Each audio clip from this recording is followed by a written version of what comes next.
In line with the history of World War II, I was just looking through here, it would seem like tonight's news items might be called The Night of the Long Headings.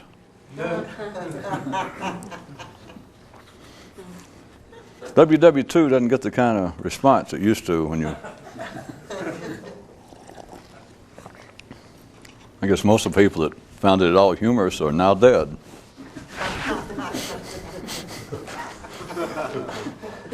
Or in such advanced years that they find it hard to laugh aloud. Does this mean we're ready to go? All right. And now the news. There was once a man who had a servant who was in debt to another master. And while the man could do nothing about the other master, the servant he still had under some control. This is the story of man's two main functions, and a hint regarding how they might be manipulated. This side of enlightenment, awakening, and liberation is one thing only: constantly controlled attention. That is, the relentless determination to achieve same. What will get you through the second will get you through the minute, and what will get you through the moment will take you to the end. There was once a man who had an inflatable toy, and the more he inflated it, the more fun it was. Not that.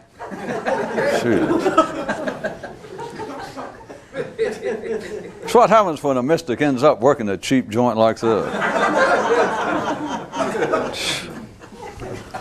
Told my agent not to book me in Jersey. It is the job of the ordinary, passively and properly, toiling in life's civil vineyard, to dwell on matters of behavior. It is your responsibility, if you are born into it, to distance yourself via an expansion of consciousness from having to be concerned with matters of behavior. Unthinking animals belong in yokes and harnesses, not conscious men. And the relevant law is that only you can free you. Today's inspirational thought: the body is the source of all complaints, but it can say nothing. So who shall speak for this noble beast? You shall, dummy, if you don't watch it. In addition to striving to learn the secret, a man should be paying constant heed to the overlooked information already available within himself. Much of the world's greatest unknown discoveries are in man, and you may delete the word much if you care to. A man had an unusual idea and wondered if it would fly, and life said, "Son, anything will fly." Thought without controlled attention should not be called thought in intelligent company. Tonight's relevant law for those who are relevant to themselves. If you talk about other people, you will complain about them. Count on it. One man said, "I can't read my own writing." Another said, "I can't understand my own thinking."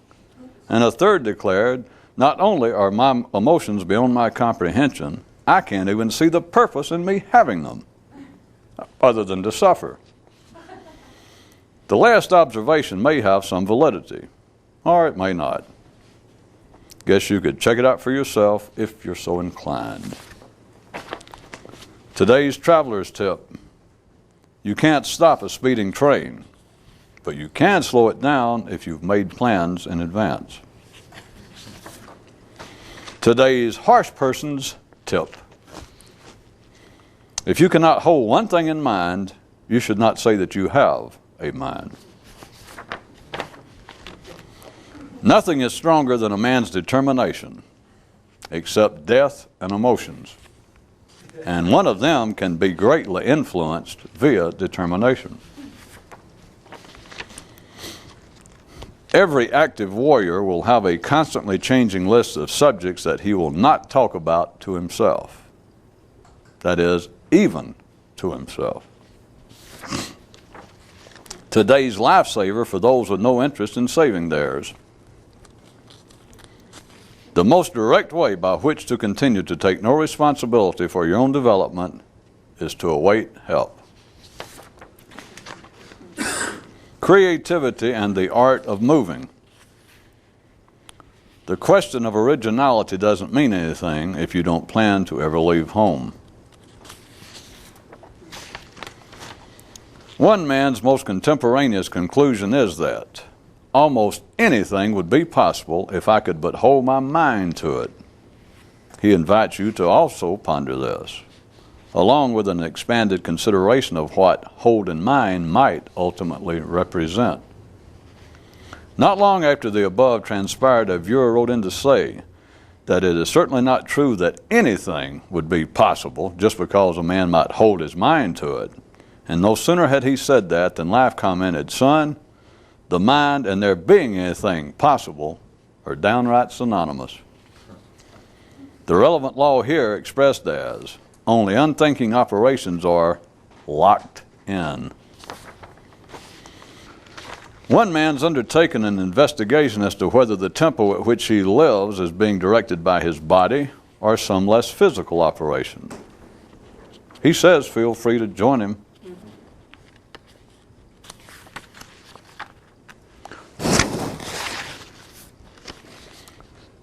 Today's sage advice from the old sage himself. Quoting, "You can talk about being more conscious until the cows come home, but if you can't keep your attention focused on home, you can kiss your ideas of being more conscious goodbye, bye-bye." And an ordinary hearer of this asks if we can't shoot the old sage and put him out of his discomfort. The hearer's discomfort, that is.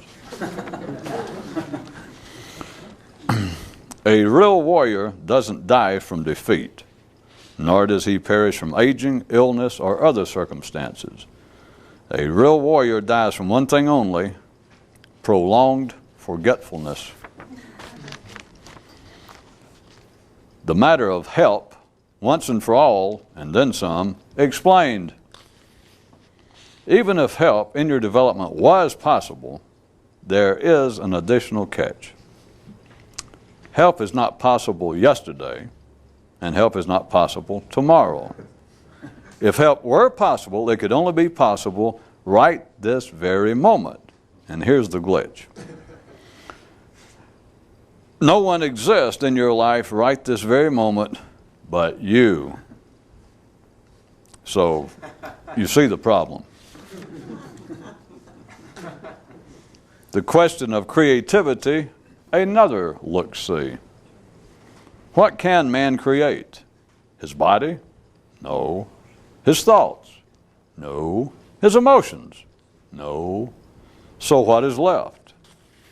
What remains is the possibility of redirecting the energies available in what already is. One man had 2 wild dogs that he couldn't control, so he sicked them on one another. Even under the general umbrella aim of wanting to achieve enlightenment, be awakened, or gain liberation, one should at all times have a more immediate personal goal. Simplicity, yet again, easily exemplified. The reason that trying to be conscious in the moment seems like such a big deal is because it requires your constant attention.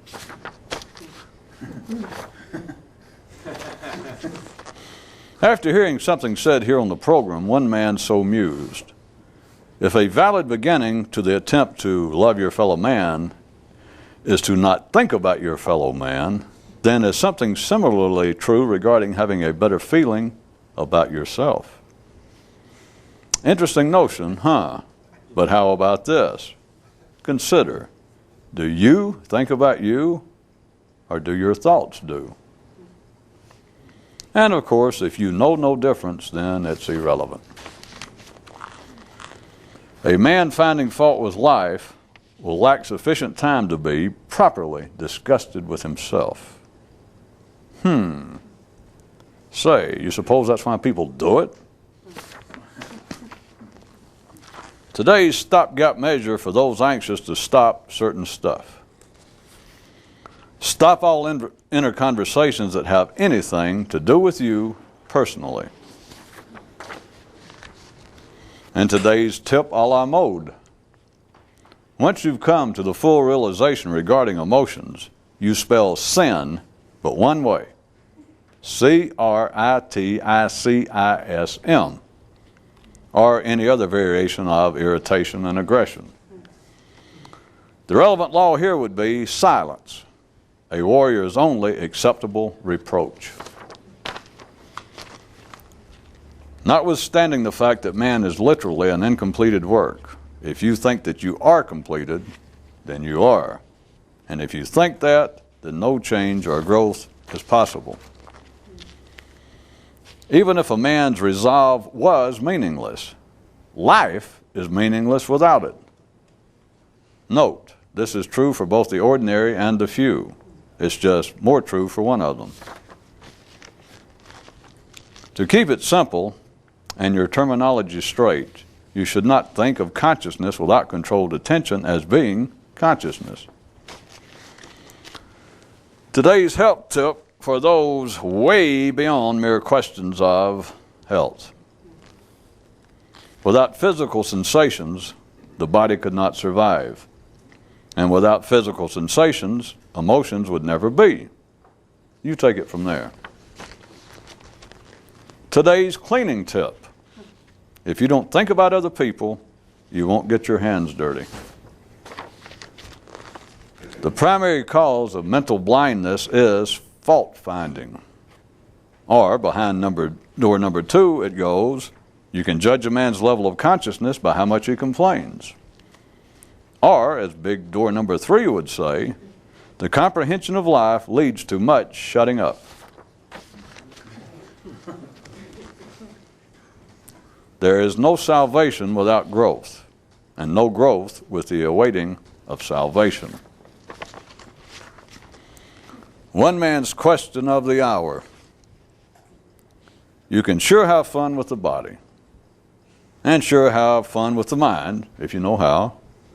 But how come nobody seems to know how to have real fun with their emotions? Or am I missing something here? A boy inquired of his dad, "What is the difference in making fun of someone and criticizing them?" And the elder replied, "What is the difference between dung and shit?" And the lad replied, "People think that one of them sounds better than the other."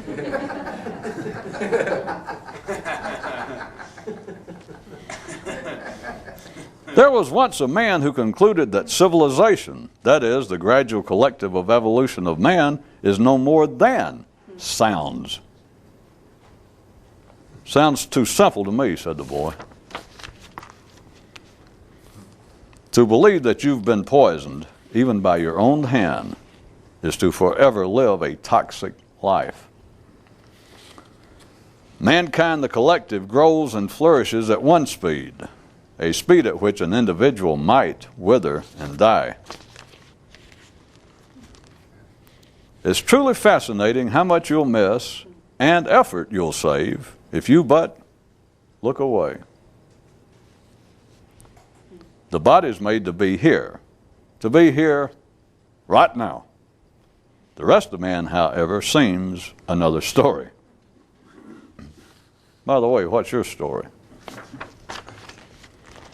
Tonight's pain medication. If you had attention under full control, you could only be hurt physically. From one view, the best thing to do with ordinary emotions is not talk about them. Tonight's countdown. If you are aware of only one state of consciousness, then there is only one.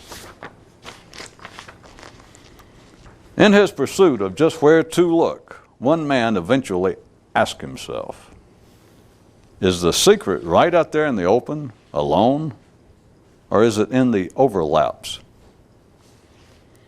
Searching is most productive when it never ends. The last three words being a parallel description of life, and it being the very place wherein the secret resides. Does anyone see a pattern here? An endless, reoccurring pattern. From an intense view, there are but two times, now and wasted opportunity. Today's cheer-up reminder. You're at least still in the ball game if you continue to find the attempt to be conscious in this very moment fascinatingly frustrating. Today's supersonic conversational tip. Just because life doesn't say anything back, there's no reason for you not to speak to it. One man's song. I take drugs to speed up. I take drugs to slow down. I have drugs for all occasions. I have emotions. The few oftentimes feel as though the wrong things are illegal.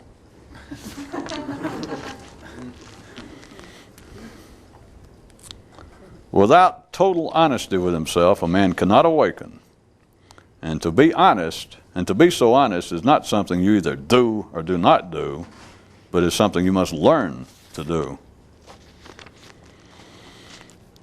A real warrior is never overcome by life, only by himself and his uncontrolled emotional reactions to life. Today's final tip of tips for the perceptive few.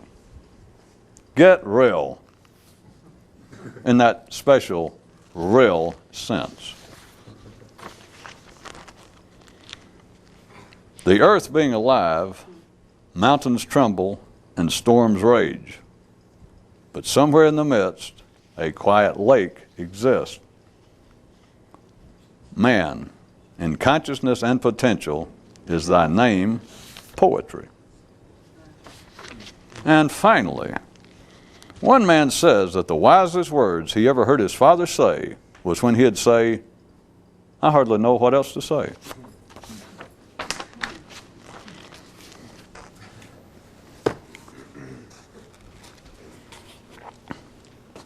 There's a very distinct propriety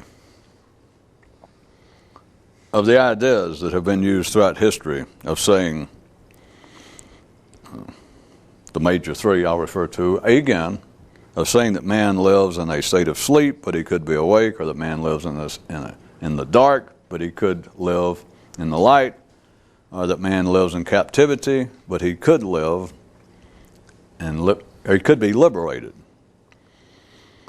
Besides all the other mishmash that's been made of it, such things, they all offer perhaps a use and a view that you have overlooked, that is of a practical nature and touches upon man's relationship as an incomplete work to life itself. And that is, within such descriptions are being made blatant statements of observable facts, to wit, that under all kinds of conditions, under ordinary conditions, there are varying degrees of the state of what men call consciousness. Perhaps the easiest to exemplify what I am pointing towards is to take the one that man is asleep, but he could be awake. The other two work just as well, but that is neat on the basis that we all, let's start with ordinary people, because I want you to see that the statement is being made, life allows it out, and ordinary people have some knowledge of this fact. That everyone understands those terms, so that you don't have to, if we start using it symbolically, to say that it has some allegorical meaning, but it also has a literal basis. Because ordinary people understand if you just talk about sleep with ordinary people, they understand, well, yeah, at night, when I get tired, I go to bed and I go to sleep. So they understand that I live part of my life in a state called sleep, but then 2/3 of the day, I'm awake. So just to take that idea, or to take that interpretation, that understanding of the two terms, everyone knows this, that when you are asleep in the ordinary sense, in bed at night, you cannot, while you're asleep, the mind's still going on and you're dreaming, you cannot distinguish that which is real from that which is unreal, which is why men came up with the idea to call them dreams and nightmares as opposed to their ordinary thought processes. Because, and that's not to make light of it, I'm not being sarcastic yet. I mean, insightfully critical. All right, sarcastic. Anyway,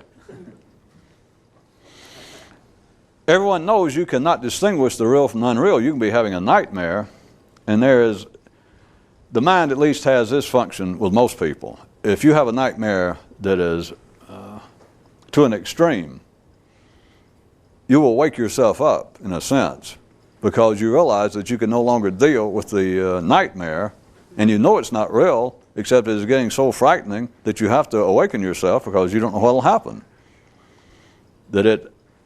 You actually have, you lack the ability of yourself in the dream world, that whatever scene is going on, you lack the ability to actually distinguish between the real and unreal. And that's part of what the fun is, and the artists have tried to use it as fodder, because you know that you can be one place and there's been some little scene going on that you were doing one thing, and you walk down the street and suddenly you're on the other side of the world. And you try and say something to somebody, and suddenly you're back where you started with. There's no sense of time, there is no limitations of space. You can imagine, the mind can imagine things that seem as real enough, nightmares, that somebody's killing you, somebody threw you off of a cliff and you're about to hit the bottom. And something tells you, this is not true, but goddamn, this is too frightening. And so you wake up. Compared to that, everyone understands, we're just using ordinary terminology now, and a view, that compared to that, when you're awake and out of bed, you can distinguish that which is real from unreal at the ordinary sense. So men know that there are different stages, different degrees of what they call consciousness. I could take the one that men live in the dark, or the one in captivity, because everyone, humanity, everyone speaks of and dreams of some kind of freedom. They speak of various freedoms, ranging all the way from political to social. And so men have a sensation that they're living in some kind of captivity. And if they consider it was economic captivity, then a person would imagine, they will swear that it would be true that if you gave them X amount of money, if you gave them $1 million, that they would, at least in that sense, they would then be liberated economically. And we won't go into what would happen years later if you gave them $1 million. They accept it as the truth, that they would be set free, they would be liberated. People living under adverse political circumstances, then they speak of course, political freedom. And sure enough, if they describe it, or if they can leave the country, or if they've been under different circumstances before, they have something to compare it to. They know that there are different degrees of freedom. All of this is absolutely applicable to a man's consciousness. That I could make up new ones, but being asleep, being in the dark, being in captivity, and then the opposite, or the opposite counterparts to those three conditions being supposed descriptions of a superior state of consciousness, they cover the whole field of possibilities quite adequately.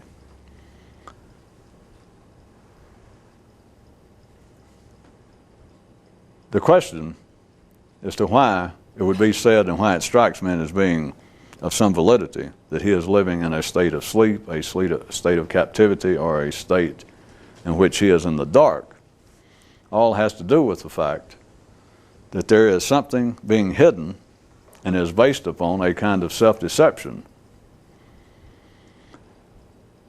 As long as you're asleep, back to the ordinary description of it, if you are in bed asleep and dreaming, that any ordinary person would agree is an extreme form, an observable form, one that everyone can agree on and discuss, that you are engaged by and large in forms of self-deception.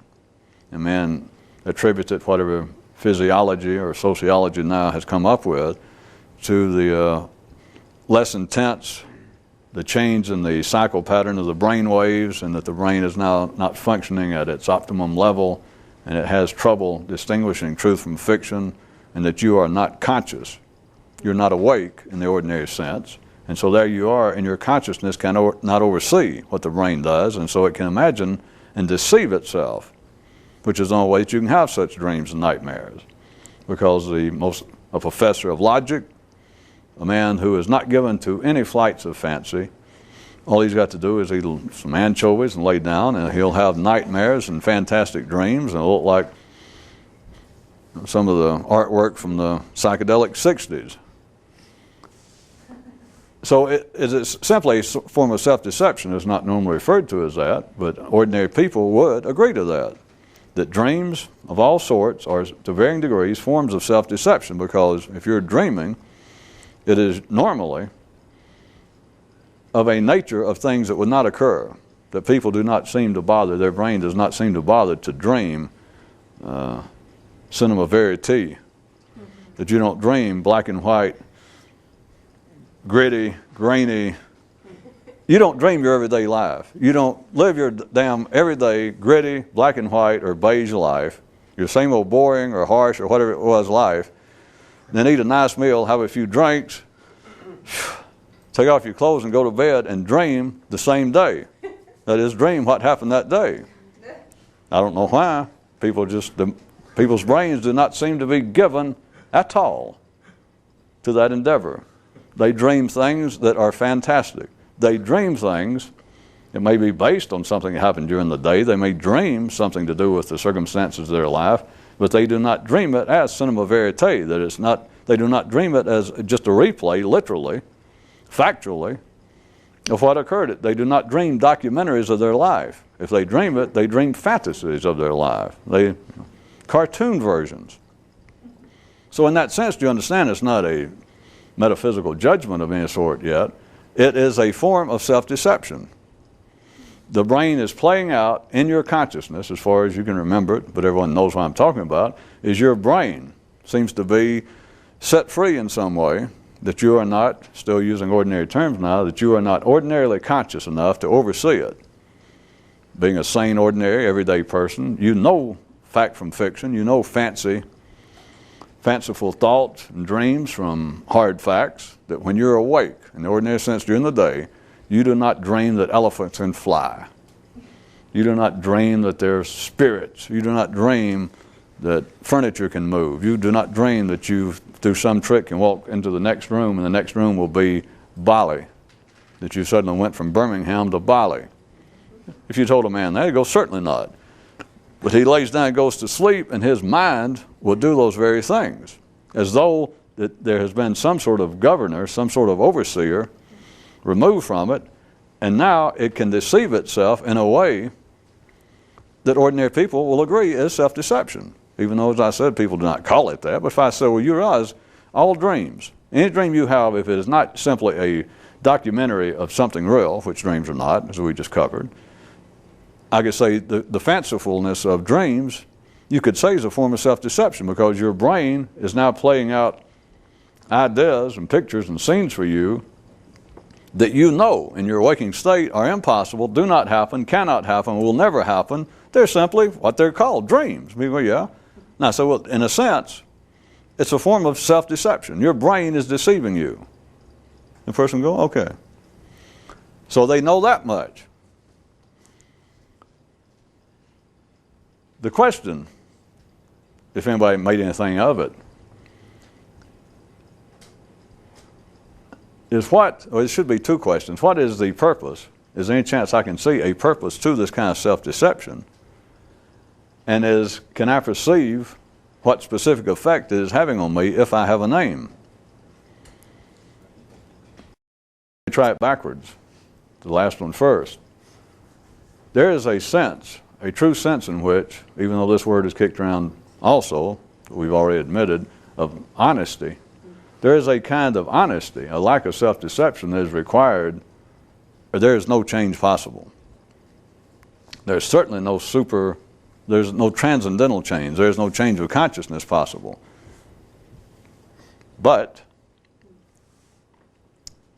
as Dr. Hung said, dig it, there's no change possible at the ordinary level without a certain kind of honesty.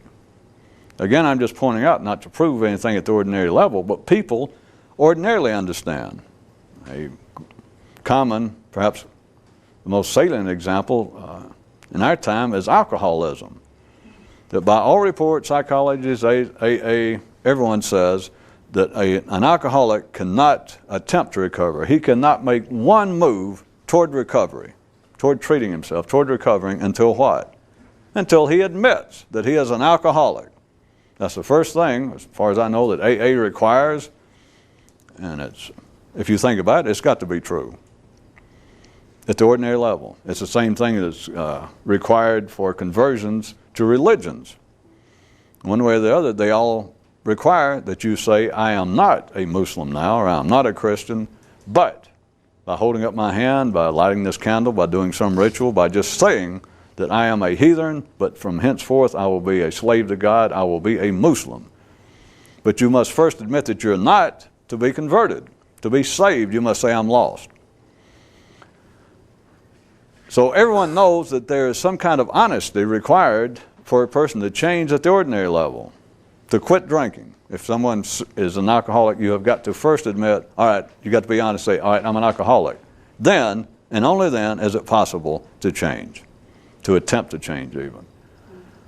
If you magnify that a whole bunch of times, then the attempt to change yourself in a meaningful way, not to simply change behavior and not to just simply change some bad habit, some vice you have, to actually begin to bring your consciousness under your own control, to do something approaching, something that might be conducive, someone that might lay out a background, fertilize the soil for you achieving some kind of awakening or enlightenment or liberation.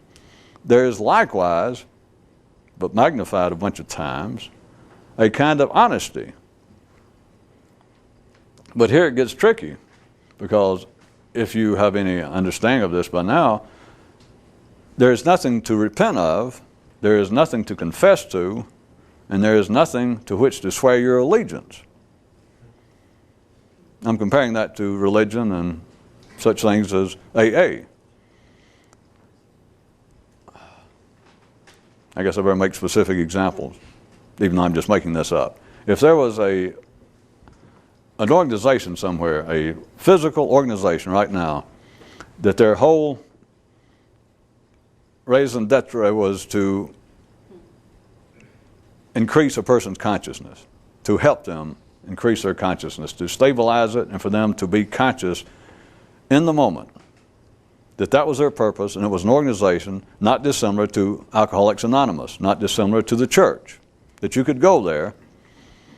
If there was such an organization, then they would have no requirement equal to, in any literal sense, some admission, some sign, some change, or some behavioral, like lighting a candle or making some sort of thing that was accepted.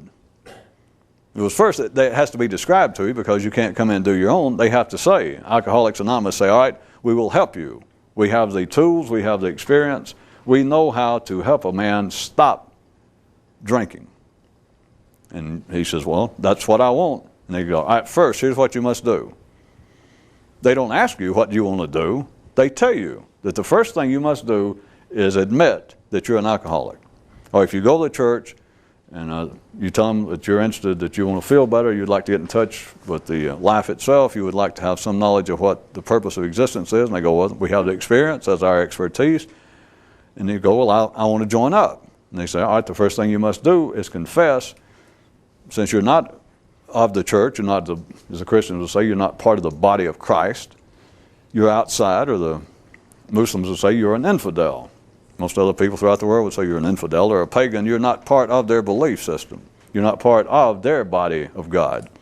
So they would say the first thing you must do is confess that up until now you have been ignorant. You have been cut off from God. You have been a sinner. And you go, okay, and so you admit it. That's the first thing you must do.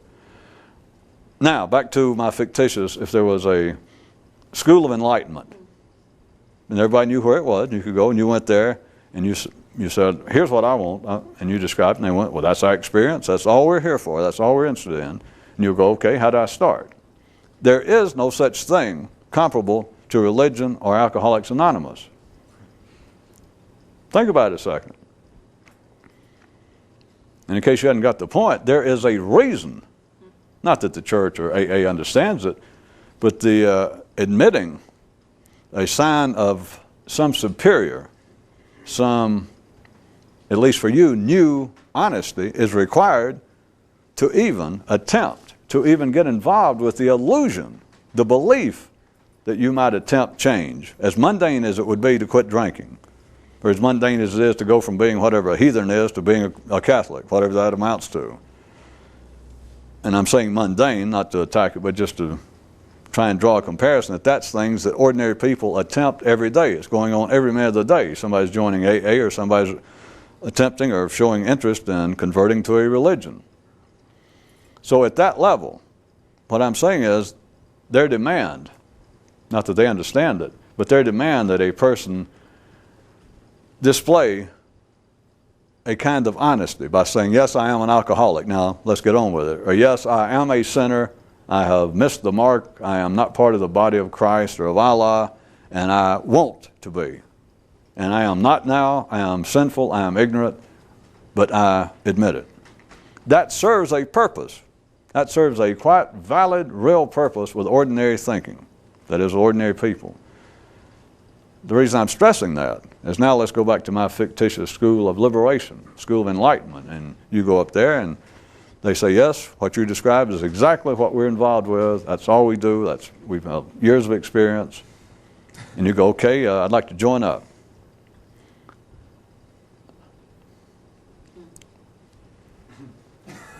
See, I'm hesitating. I'm trying to give you a nonverbal message. I'm hesitating to go any further and discuss what would happen.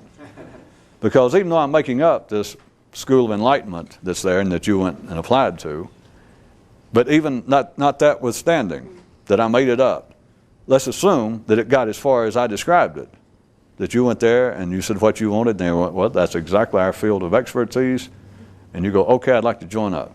If it had gone that far, after that it becomes fiction on top of fiction.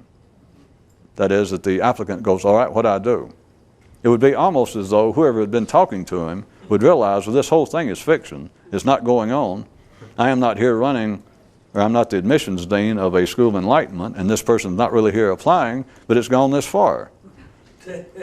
And now he's asking, now he says he wants to, and he wants to know what to do. This has gone too far for me. Even though I'm just imaginary, even though I'm just imaginarily in this scenario, it's gone too far with me. And that's what I was doing about going, because even an imaginary person in that imaginary scenario, if they were part of an imaginary school of enlightenment, they would go, this has gone too far, I cannot answer that.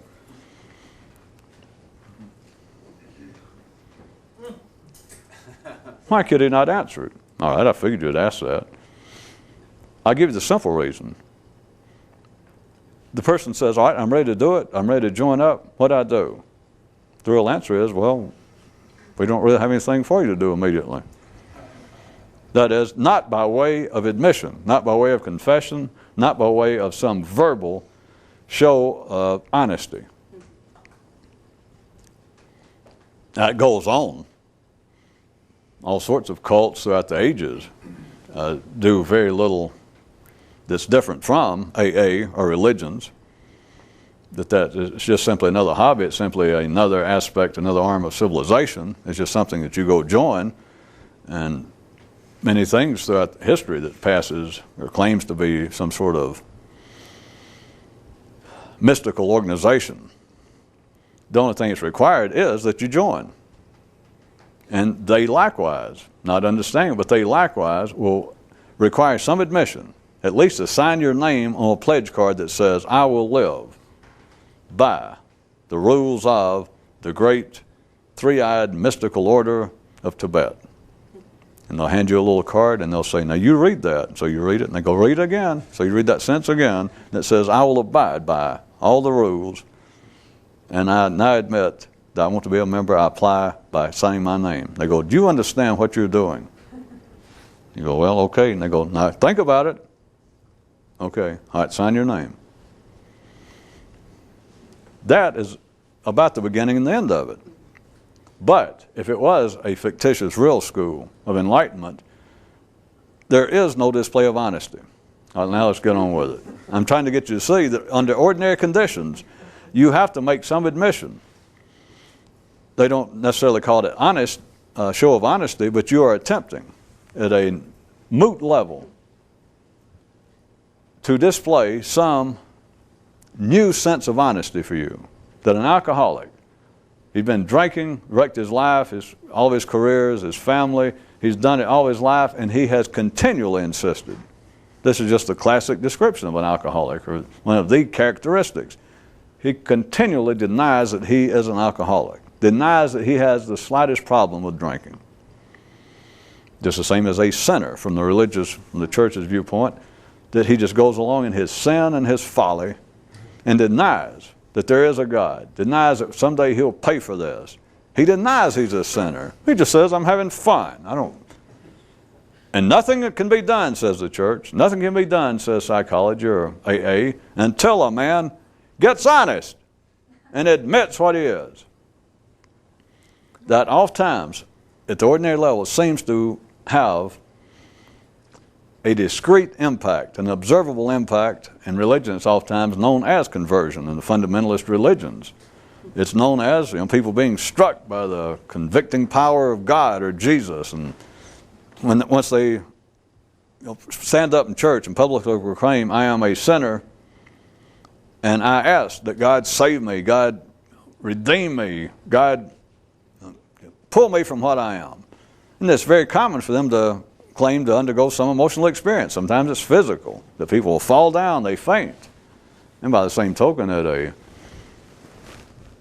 more mundane level, I'm sure that very similar things happen in AA meetings the first time somebody shows up. It certainly happens in analytic talking psychology, if a man's lucky. That there seems to be little breakthroughs, they call it, that sometimes a man will start just rambling on and talking about something in his past, something he was ashamed of, so-called memories that he has submerged, that he has denied, that it suddenly comes out and a man feels refreshed. He feels like that we have made some breakthrough. The psychiatrist will say, we have. You have reached a new intensity of honesty. There is that kind of feeling that something has happened sometimes. It's all meaningless insofar as changing a person. It may change their behavior, but their behavior was already giving them troubles, and there was already some passion. There was some price that was being extracted from the person, the drunk, the person who converts to a religion. There was something external to him, something in his life that apparently some cost was being extracted from him that he seems to now find unacceptable. But it does not change what the person is. If it's going to change what the person is, I'll point out the obvious. You should see it. It's just one view. But if it was going to change the person would not have to go join anybody. If the person was going to change, he would quit drinking, that'd be it. He'd just quit drinking, and nobody'd ever hear about it. There'd be no comment to be made. He certainly wouldn't need to go join up something. He wouldn't need to go and engage in some conversation with people that he has a problem. If there was any change going on in what a person is, that would have already taken place, and it would be witnessed. It would be evidenced by the fact that he quit drinking, or that whatever reason seems to drive a man to go and convert to a religion, that whatever he may confess to the priest, like, well, I want to join. I've lived my life as a fool. I have driven away 2 wives. My children won't speak to me. I've been a thief. I've been in jail. So there's all these things that he now regrets. And the plea being, similar to an alcoholic, that if he joins, the expectation is, if I join and I become a Christian or a Jew or Muslim, then these problems will be eased, if not completely cured. If the man was going to cure the problems, if he was going to change, and it would take an absolute change in what he is to do that, then the change would already be upon him. He would not go and have to stand up and swear and ask somebody, ask God, ask a priest to help him with God, to be redeemed, to be saved, to seek salvation, redemption of some kind. That is, to change me. if it was possible for him to be changed, the change would have taken place, and all the things he is now publicly admitting to and regretting, they would have already stopped. It would all happen at one time. It simply does not occur in that manner. And so the admission, the apparent display of some sense of honesty, to stand up and say, yes, I am such and such, I have missed the mark, and I want to do better. That very often is the extent of it. It may be a little burst of energy, as I said. It may seem to be a releasing, a liberating experience, but it's gone in a matter of hours. But that is about the extent of it. That's all they'll ever get after that, other than a new place to go. It's a new hobby. If you're attempting to change yourself, my little made-up scene of a fictitious school of enlightenment, there is nowhere to start. There's nothing to be gained on that level of saying, all right, I will be more honest. I'll have to be honest. Or somebody heard me say it, and they go, all right, I understand. Now I got to be honest. All right. I'll be honest. I got a terrible temper. I'm lazy, and did I say I had a bad temper? Yeah. All right, I got a bad temper. I'm lazy, and well, hell, that's enough. I mean, really, I got a real bad temper. And all right, is that an admission? I mean, it sounds like it. But an admission of what? Everybody knows that. He knew that. That is not an admission of self-deception. People do not understand self-deception. Psychology talks about it. Religion talks about it in its own way. But psychology, as everyone knows, that's a large part of its vocabulary.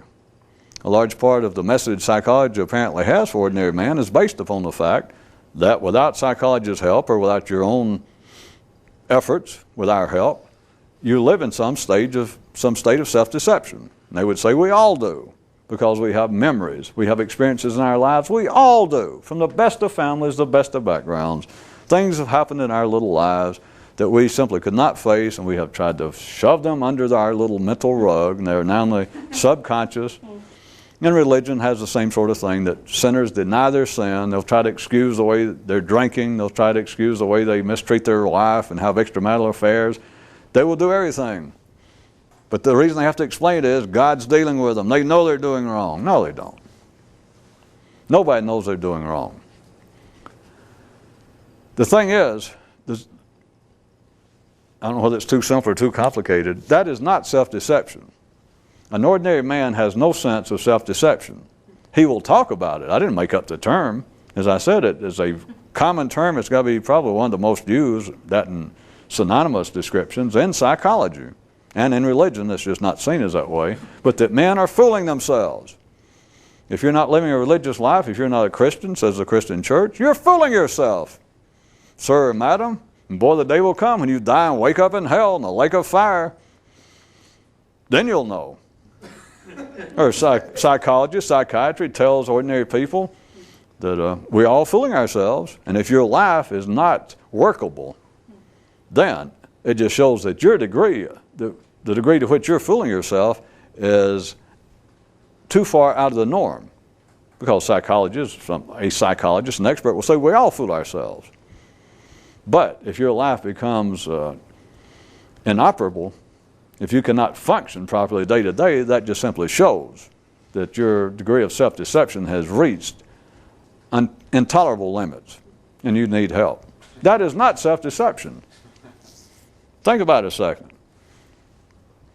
If I'd started out and just made a blanket statement that I've got a new term for something that's ordinary people never realize this, and here it is. I want you to listen carefully. In fact, write it down.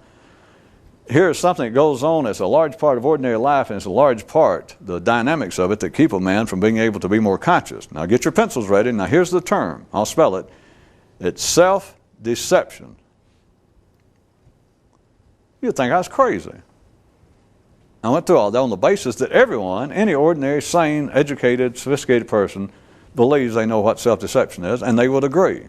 If they meet the criteria of being ordinary and sophisticated, they would go, yeah, we all engage in self-deception. No, they don't. And people have no awareness of it. They got the name for it in the same way that if you ask people if they're conscious, they go, yeah. You go, really conscious? They go, yeah. And you go, now, are you as conscious right now as you can be? I mean, you're not just this second, but you live each day as conscious as you can be. And they go, well, other than little moments, I guess I get all distracted or something, but generally, what the hell are you talking about? I'm conscious, I deal with other conscious people, I do a job, I have commerce, I have a social life with other conscious. What the hell are you talking about? They do not see anything in that as being a form of self-deception. And they use the term, though, self-deception. And if I'd gone through this whole thing about I've got a description for something that is never seen, people do not discuss it. In fact, I discovered it, and here it is. I'm going to call it, let's see, self-deception. Everybody go, that's silly. We all know that. No, you don't. The state of consciousness in which a man lives from another view, that is, from a view that you see yourself, the more you can get, at least to varying degrees, a little more in control, a little more, develop a little more ability to focus and hold your own attention, forget being awake or enlightened for a moment, then you realize that you can, at the ordinary level, you can be a little more conscious than you normally are. It is possible. Perhaps not moment to moment, but over a period of time that you have determined, you have taken it as your goal to try and be conscious, to try and remember to try to be, then over a period of time, you gradually are a bit more conscious, and you, in retrospect, are aware of it. By the same token, you begin to get a sense that the way in which you were living, whether you'd ever use this term or not, was a kind of self-deception, but not anything specific and not anything having to do with your experiences in life. It has nothing to do with you personally. As always, if you can begin to see this, taking such things, taking life personally, is an absolute door jammer. As long as you're taking whatever's going on personally, which is the way you're supposed to, but as long as you're taking it personally, there's no help. Nothing can be done, whatever it is in your life. All the way from, I guess this will sound silly, but so what, all the way from death to your personality problems, to the things that occur in your life that cause you emotional distress. If you take them personally, there is absolutely nothing can be done, because you believe that there is a cause for it, that there is some source, and as long as you believe that, you're done for. All of that all of the last two or three things I just mentioned are several views of self-deception that are never taken into consideration. If you told a man that has already poo-pooed me saying that self-deception is a non-realized state of man, he went, well, you're silly, you're nuts. Everybody knows that we engage in forms of self-deception. And if you told a man, to the same degree that you take what happens in life personally, that you take your life personally, that you take your personality personally, you take the thoughts in your mind and your apparent emotional responses to what occurs in life, do you take them personally? And a sane man, again, is going to start looking at you very, very questionably. He will say, well, certainly I do, and I'm not sure why you're asking this. What else can you do? My life is mine. I do take it personally. That suits as good an umbrella definition and description of self-deception as any. Because that, as long as you take it personally, and I don't mean just taking a rainstorm personally, that kind of crude joke that I can make, that you get all upset and you think that God made it rain just because he was mad at you and he knew you had a new suit. Not that. You take your emotions personally. You take what you think personally, which you have to if you don't know any better. If you're operating at that one level of consciousness, the common level, then whatever happens, you take personally. Not that God necessarily sent it to you, not that fate dealt you a bad hand, not that the stars are against you, because leave behavior for a minute. Forget the experiences, the things that seem to happen to a man. Look at the things that happen in you. If you take your thoughts personally, if you take what you feel personally, at the ordinary level, there is no greater description, there is no greater manifestation of self-deception. There is no such thing as honesty after that. The whole idea of a man being honest with himself, a man trying to investigate himself, a man trying to know himself, is ridiculous. You have started off, and I don't mean to make this sound like it's a statement derived from formal logic, but you have started off with such a false premise, which is an understatement. It's actually no premise, but you start off with such a false premise that the whole idea that I'm gaining on myself, I am slowly but surely gaining new knowledge about what I am slowly but surely understanding, piece by piece, suspicion by suspicion, clawing my way, I am dealing with the problem of my bad temper. And you know that's ridiculous. I can make up one of my scenes and ask a man, well, how long have you been studying this? How long have you figured you had a bad temper? Oh, Jesus, I realized that about the age. Well, people kept pointing out, but by the age of, let's say, 30, I was really sure that temper, I mean, by then I'd lost 2 wives, I'd lost, 2 dozen jobs, and I've been beat up, and I've been in fights, and I really realized, it took a while, but I realized it. And you go, how old are you now? And he goes, well, 55. So you have known about the temper for 25 years. Yeah, about that. And you're working on it. Oh, yeah. Make progress daily. I only do that, not for the sake of sarcasm. Do you understand it's going nowhere? He is not learning anything about the source of his temper. There is no source of his temper. It is that kind of self-deception that a man, an ordinary man, a sincere man as he's called, can say that he is trying his best to study himself, to be more conscious, to be more humane, to be a better person, to be more reflective. And he can say it.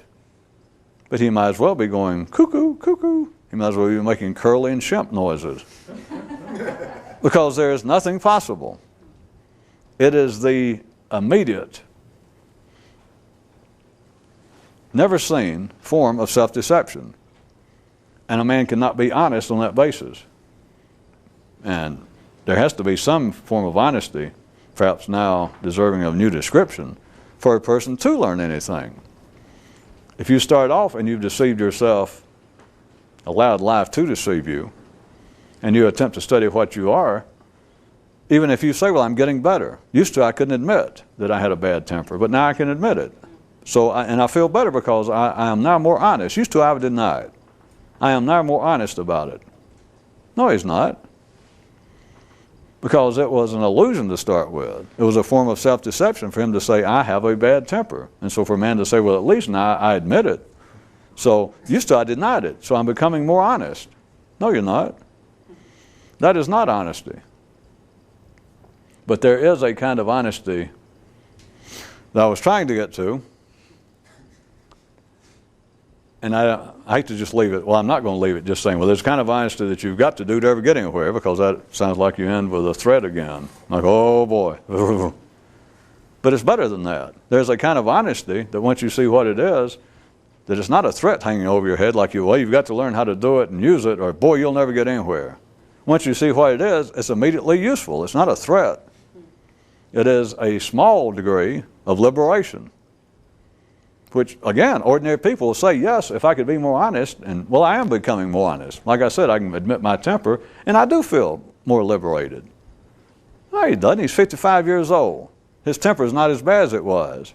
And he says, yes, but I've been working on it. I have read, I bet you, in the last 25 years, I'll bet you I have bought, at great expense, and read probably 200 books on temper, on anger, all the way from psychologists to philosophers. And I